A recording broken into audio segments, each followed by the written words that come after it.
ಏನಪ್ಪ ಅಂದರೆ 1962ರಲ್ಲಿ ಭಾರತ ಮತ್ತು ಚೀನಾ ಯುದ್ಧದಲ್ಲಿ 120 ಜನ ಯಾದವ ಜನಾಂಗದ ಸೈನಿಕರು ಹುತಾತ್ಮರಾದರು ಅಂತಂದು ಸೀನಣ್ಣವರು ಹೇಳಿದರು. ಏನು 1962ರ ಹಿಂದೆನೇ ಸಹ ರಾಜಪ್ರಭುತ್ವ ಇದ್ದಂಥ ಸಂದರ್ಭದಲ್ಲೂ ಸಹ ಯಾದವ ಗೊಲ್ಲ ಜನಾಂಗದವರು ಸೇನೆಯಲ್ಲಿ ಇದ್ದರು. ವಿಜಯನಗರದ ಅರಸರ ಕಾಲದಲ್ಲಿ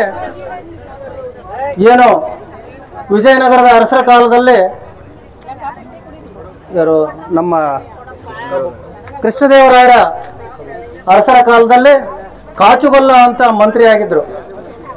ಅದಾದ ನಂತರ ಚಿತ್ರದುರ್ಗದ ಸಂಸ್ಥಾನದಲ್ಲಿ ಕಾಟಪ್ಪ ಅಂತ ನಮ್ಮವರೊಬ್ಬರು ಮಂತ್ರಿ ಆಗಿದ್ದರು.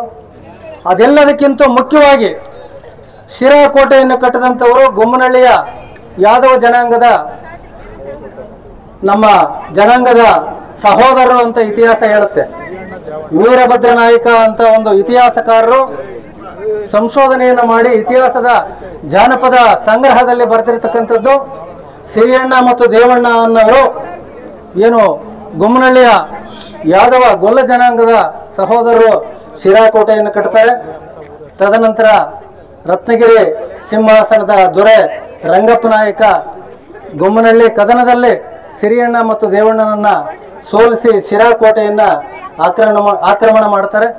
ಹೀಗೆ ಏನು 62ರಿಂದ ಹಿಂದೆನೇ ಸ್ವತಂತ್ರ ಪೂರ್ವದಲ್ಲಿ ಮತ್ತು ರಾಜಪ್ರಭುತ್ವ ಇದ್ದಂಥ ಸಂದರ್ಭದಲ್ಲೂ ಸಹ ನಮ್ಮ ಯಾದವ ಗೊಲ್ಲ ಜನಾಂಗದ ಸೈನಿಕರು ಸೇನೆಯಲ್ಲಿ ಅಪಾರವಾದ ಸೇವೆಯನ್ನು ನಿಷ್ಠೆ ಮತ್ತು ಪ್ರಾಮಾಣಿಕವಾಗಿ ಸಲ್ಲಿಸಿದ್ದಾರೆ.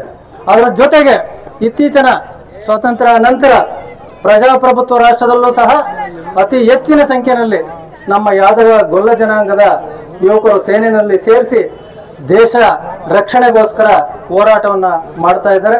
ಈ ಒಂದು ಸಂದರ್ಭದಲ್ಲಿ ಹುತಾತ್ಮರಾದಂತಹ ಏನು ನಮ್ಮ ಜನಾಂಗದ ಸೈನಿಕರಿಗೆ, ವೀರ ಯೋಧರಿಗೆ ಇವತ್ತು ನಮನವನ್ನು ಸಲ್ಲಿಸ್ತಾ ಈ ಒಂದು ರಥಯಾತ್ರೆ ಉದ್ದೇಶವನ್ನು ಸಾಕಷ್ಟು ವಿವರವಾಗಿ ಸೀನಣ್ಣವರು ಹೇಳಿದ್ದಾರೆ. ಅದನ್ನೆಲ್ಲ ತಾವು ಅರ್ಥ ಮಾಡ್ಕೋಬೇಕಾಗುತ್ತೆ. ರಥಯಾತ್ರೆ ಸಾಗಿ ಬಂದ ದಾರಿ, ಮುಂದಿನ ಉದ್ದೇಶ, ರೂಪುರೇಷೆಗಳನ್ನೆಲ್ಲ ಹೇಳಿದ್ದಾರೆ. ತಾವೆಲ್ಲ ಅದನ್ನು ವಿದ್ಯಾವಂತರಿದ್ದೀವಿ, ನಾವೆಲ್ಲ ಅದನ್ನು ಅರ್ಥ ಮಾಡಿಕೊಂಡು ಮುಂದಿನ ಜನಾಂಗದ ಯುವ ಪೀಳಿಗೆಯ ಭವಿಷ್ಯಕ್ಕಾಗಿ ನಾವೆಲ್ಲ ಒಗ್ಗಟ್ಟಾಗಬೇಕಾಗುತ್ತೆ. ಕಾರಣ ಏನಪ್ಪ ಅಂದರೆ ನಾವು ಊರುಗೊಲ್ಲ, ಕಾಡುಗೊಲ್ಲ, ಅಡವಿಗೊಲ್ಲ, ಹಟ್ಟಿಗೊಲ್ಲ ಇದೆಲ್ಲ ಇರಲಿ.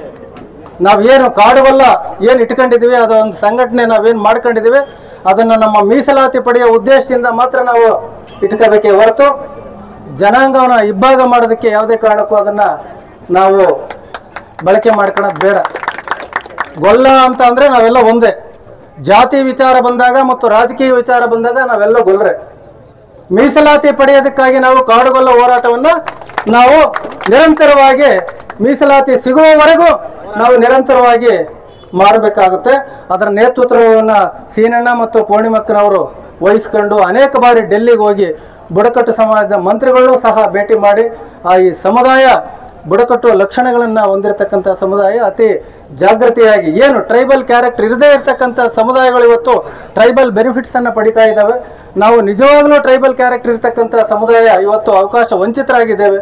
ಈ ಸಮುದಾಯ ಆದಷ್ಟು ಜಾಗ್ರತೆ ಮೀಸಲಾತಿಯನ್ನು ಪಡಿಬೇಕು ಅಂತಂದು ಅವರು ಸಹ ಈ ನಿಟ್ಟಿನಲ್ಲಿ ಹೋರಾಟವನ್ನು ಮಾಡ್ತಾ ಇದ್ದಾರೆ. ನಾವೆಲ್ಲರೂ ಸೀನಣ್ಣವರಿಗೆ ರಾಜ್ಯದ ಅಧ್ಯಕ್ಷರಿದ್ದಾರೆ, ಇವತ್ತು ಅವ್ರಿಗೆಲ್ಲ ಕೊಟ್ಟಿದ್ದಾನೆ ದೇವರು, ಎಲ್ಲ ಶಕ್ತಿ ಸಾಮರ್ಥ್ಯ ಎಲ್ಲ ಇದೆ. ಅವ್ರ ಮೇಲೆ ನಾವು ಚಾಲೆಂಜ್ ಮಾಡಿ ನಾವು ಅವ್ರ ದೇಹನ ಕಿತ್ಕೊಳ್ಳೋಕ್ಕಾಗಲ್ಲ. ಅವ್ರನ್ನ ನಾವು ವಿಶ್ವಾಸ ಗಳಿಸಿ ಅವರನ್ನ ಪ್ರೀತಿಯಿಂದ ಗೆದ್ದು ಅವರ ಜೊತೆಗೆ ಡೆಲ್ಲಿಗೆ ಕರ್ಕೊಂಡೋಗಿ ಸಂಬಂಧಪಟ್ಟ ಇಲಾಖೆ ಮಂತ್ರಿಗಳ ಜೊತೆ ಸಂಪರ್ಕವನ್ನು ಮಾಡಿ ನಮ್ಮ ಕೆಲಸವನ್ನು ಮಾಡ್ಕೊಳ್ಳೋದಕ್ಕೆ ನಾವು ಪ್ರಯತ್ನ ಪಡಬೇಕಾಗುತ್ತೆ. ಈ ಮುಖಾಂತರ ಜನಾಂಗದ ಬಂಧುಗಳಿಗೆ ನಾನು ಹೇಳೋದಿಷ್ಟೇ, ಮೀಸಲಾತಿ ಹೋರಾಟಕ್ಕಾಗಿ ನಾವು ಕಾಡುಗೊಲ್ಲರು. ಜನಾಂಗ ಮತ್ತು ರಾಜಕೀಯ ವಿಚಾರ ಬಂದಾಗ ನಾವೆಲ್ಲ ಗೊಲ್ಲರು. ಹಾಗಾಗಿ ಸೀನಣ್ಣವರ ನೇತೃತ್ವದಲ್ಲಿ ಸೀನಣ್ಣವರು ಸಹ ಏನು ಕಾಡುಗೊಲ್ಲರು ಎಷ್ಟೇ ಪರಿಶಿಷ್ಟ ಪಂಗಡಕ್ಕೆ ಸೇರೋವರೆಗೂ ನಿರಂತರವಾಗಿ ತಮ್ಮ ಹೋರಾಟವನ್ನು ಯಾರೇನೇ ಮಾತಾಡಲಿ, ತಮ್ಮ ಹೋರಾಟ ತಮ್ಮ ಬದ್ಧತೆ ಏನಿದೆ ಅದನ್ನು ತಾವು ನಿಲ್ಲಿಸದೆ ಈ ಒಂದು ಜನಾಂಗಕ್ಕೆ ನ್ಯಾಯವನ್ನು ದೊರಕಿಸ್ಕೊಡ್ಬೇಕು ಅಂತಂದು ತಮ್ಮಲ್ಲಿ ವಿನಂತಿಯನ್ನು ಮಾಡ್ತಾ ಮತ್ತೊಮ್ಮೆ ನಮ್ಮ ಕಿರಣ್ ಕುಮಾರ್ ಯಾದವ್ರವರೆಗೂ, ಉಮಾಶಂಕರ್ ಯಾದವ್ರವರೆಗೂ, ಡಿ.ಟಿ. ಶ್ರೀನಿವಾಸಣ್ಣವರೆಗೂ ಎಲ್ರಿಗೂ ವಂದಿಸ್ತಾ ನನ್ನ 2 ಮಾತುಗಳನ್ನು ಮುಗಿಸ್ತಾ ಇದ್ದೇನೆ. ಜೈ ಯಾದವ್, ಜೈ ಮಾಧವ್. ನಿಮ್ಮ ಬಹುತೇಕ ಆರೋಗ್ಯ ಸಮಸ್ಯೆಗೆ ಗ್ಯಾಸ್ಟ್ರಿಕ್ ಕಾರಣ. ಗ್ಯಾಸ್ಟ್ರಿಕ್ನಿಂದ ಮುಕ್ತಿ ಹೊಂದಿದ್ರೆ ನೀವು ಆರೋಗ್ಯವಾಗಿರ್ತೀರ. ಪ್ರತಿದಿನ ಜೀನಿ ಗ್ಯಾಸ್ಟ್ರಿಕ್ ರಿಲೀಫ್ ಸೇವಿಸಿ. ಇದು ಗ್ಯಾಸ್ಟ್ರಿಕ್ಗೆ ಉತ್ತಮ ಆಹಾರ.